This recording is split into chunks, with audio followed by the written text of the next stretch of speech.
I'm going to explain, so please don't fall asleep. I'm going to explain the whole thing on the way there. So I'll talk to you soon.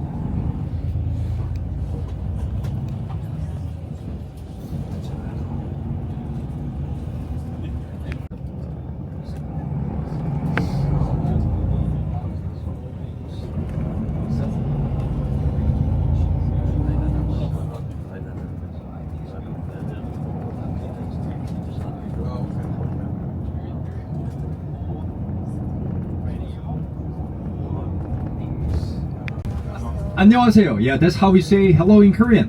Let's practice it. 안녕하세요. Thank you. My name is Charles. I'm your tour guide for this half-day tour. I'm Korean. I have a Korean name. You want to know my Korean name too? Oh, thank you for your interest. My Korean name is 상철.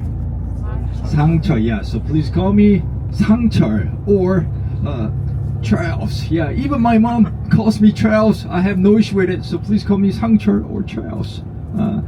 The number one important thing this tour is what? To see North Korea? No. Your safety. Your safety is number one important thing on this tour. So please make sure you do something. Why? Because one of the courses we go today is the tunnel. That means we need to walk down very deep. How deep? 358 meters. Wow, very deep. It's not stairs, it's like spider walkway. So when you walk all the way down, you see a small tunnel down there. Who built the tunnel? North Korean forces. They built the tunnel because they wanted to come to Korea like secretly and attack us. But we found it, so they couldn't finish. So we all walked down to see what the tunnel looks like. And another place we go next is the observatory. There we get a view of North Korea. But to be honest with you, I'll give it to you straight. Weather is very important. When it's cloudy, when it's raining, we don't get to see anything. Did you check the weather today? Yeah, a little bit cloudy. So I'm not really sure. But weather keeps changing. So please don't give up. Let's hope for the best. We probably see like maybe 10 or up to 50% of everything is. So please don't give up. Yeah, weather keeps changing. So we need to know history because the DMZ tour is not like fun, exciting tour. As you know, this is like historical or maybe informative tour. So we need to know the history in order to fully understand the DMZ area. This is not exciting tour. This is dark tourism. So which means we visit places where like sad events are related. So we need to know all the sad events. So let's go back in time to long time ago, to 1945. Oh yeah, long time ago, way before you were born, on August 15. 1945 on August 15. That's when the World War II was over by surrender from Japan. And Japan was asked to return all the countries and they had colonized. As you know, Korea was under Japanese occupation for 35 years, from 1910 to 1945. And that's how we became independent. Even though we became independent, we didn't have anything.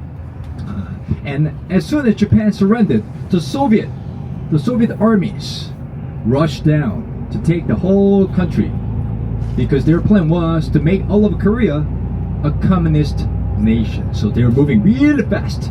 And the US Army was far away and very worried. So they had to act really fast. So they just look at the map and pick the middle line, which is the 38 parallel. Yeah, you're right. Yeah. To stop the Soviets.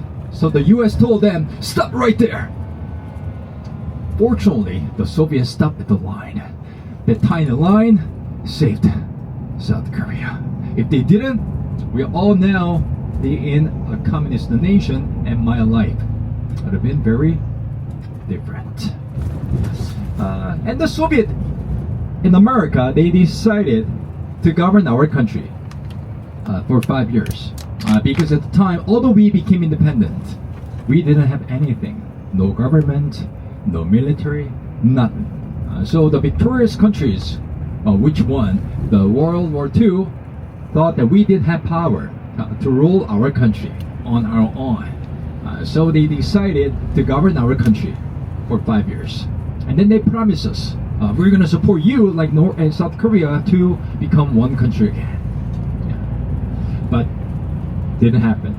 As you know, 3 years later, 1948, United Nations wanted us, like North and South Korea, to hold one election together, which is the first step for becoming one country again. But didn't happen because North Korea, the ideology was communism, and they wanted to keep their dictatorship.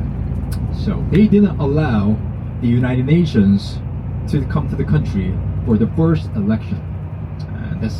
So we had our own so we just held our own election, and that's how we had our first government and our first president, named Lee Seung-man. And they had their own government. And the North Korean leader Kim, he had one ambition: to conquer South Korea. Oh yeah, he had a dream of conquering South Korea. But how? He didn't have anything, no weapons. That's why he went to the Soviet Union to ask for help. So he was like, oh, Soviet Union, please help me. Please give me combat planes and battleships and all that. I think I'll be able to conquer South Korea if you support me. But at the time, the leader of Soviet Union, you know, Stalin, didn't like Kim's idea because he just saw the power of US military. Do you remember like 2 atomic bombs were dropped on Japan? At the time, Stalin didn't have anything like that. So he was a little bit scared, or maybe a little bit afraid to do or take any actions that might lead to the World War III or something.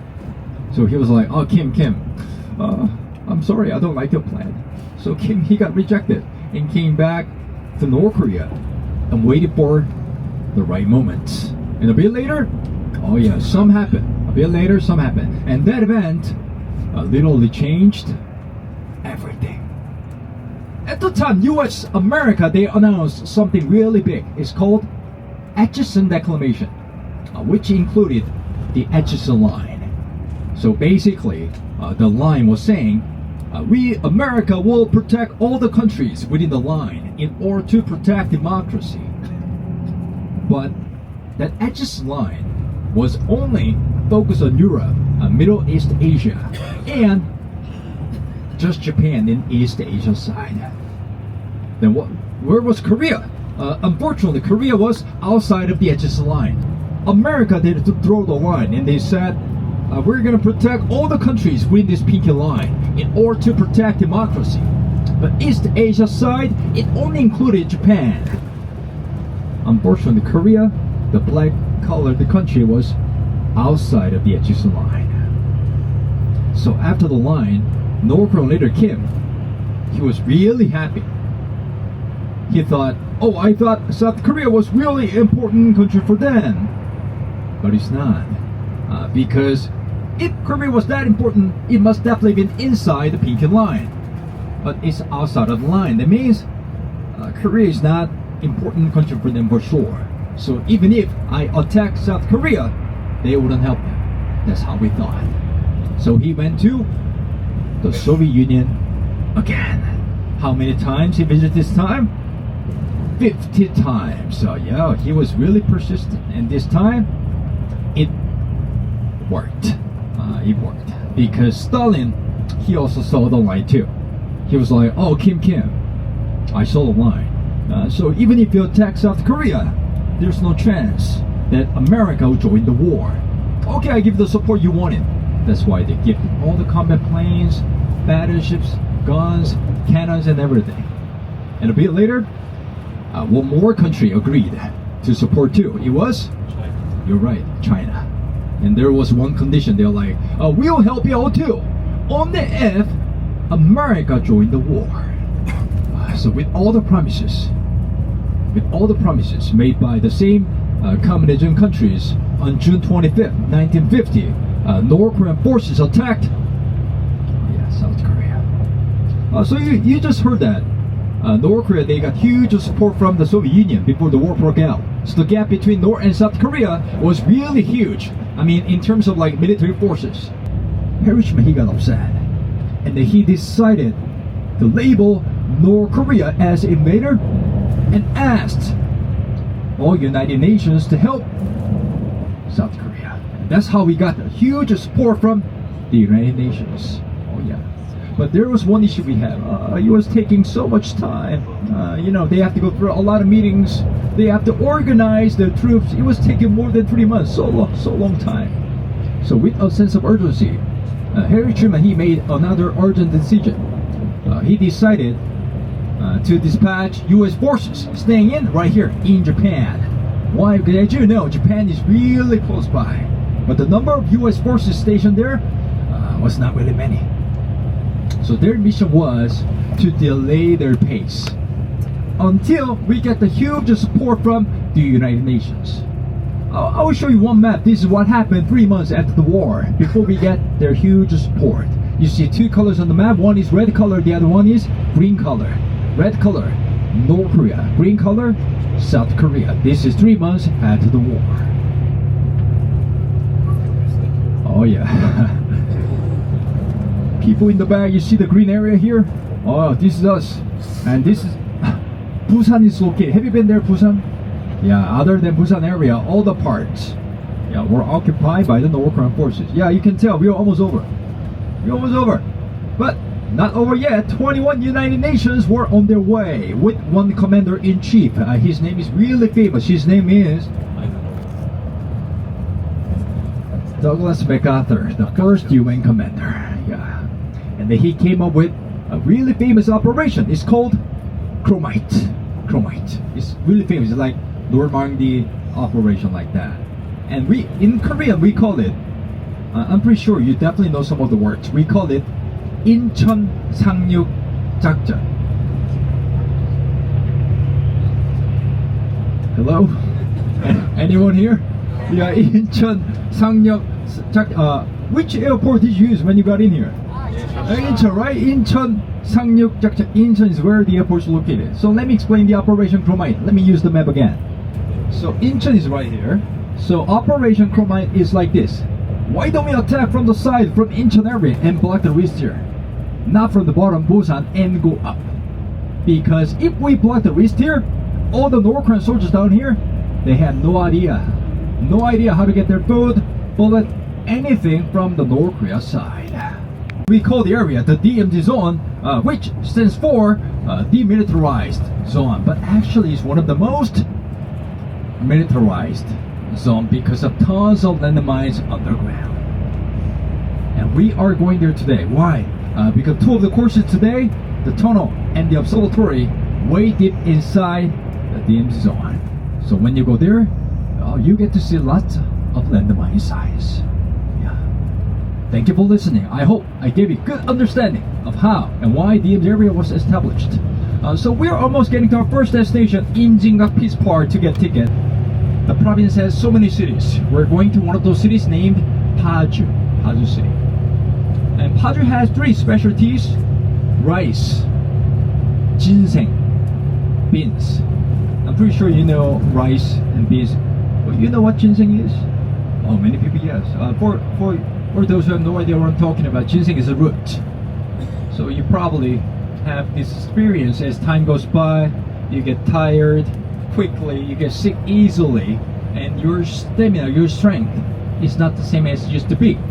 That's when the Koreans start eating ginseng, because it's known to strengthen your immune system by keeping your organs youthful and healthy. Before Korea, we used to be called Joseon Dynasty. Have you been to like palaces? Gyeongbokgung Palace, Changbok Palace. They all were built during Joseon Dynasty.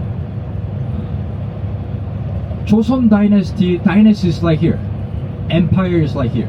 So when the emperor visited dynasty, we would give them 5 things: gold, silver, horse, woman. The last one is ginseng. Yeah, and ginseng is from this Paju city. Paju is ginseng city.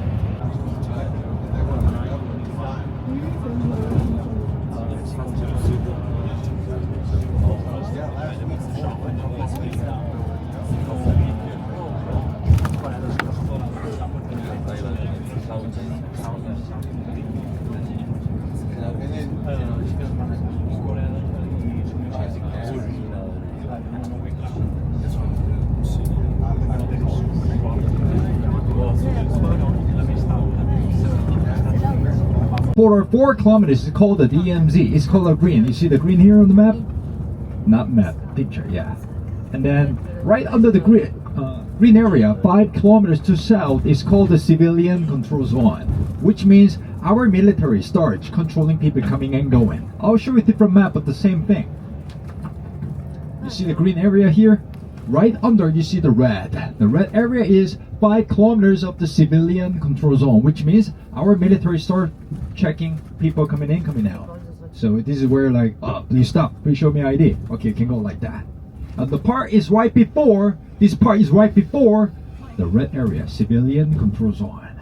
So we are approximately 7 kilometers away from North Korea, because 5 kilometers of red and 2 kilometers of green. That's why. This is the last place before North Korea that regular individuals can get to. So it's like simple area. So we're gonna take a short tour before we have free time for lunch. In the meantime, when I'm getting a ticket, I want to check the number 1 souvenir on this tour. Number 1 souvenir here is North Korean currency.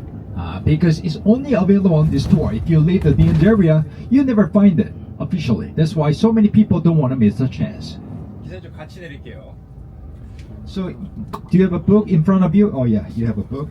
So if you like to get just 1 note, I recommend option number 1, which is 1001. It's special. Why? Because it has a face of first leader Kim Il-sung, who started the Korean War. So if you have no idea what it looked like, his face is right here.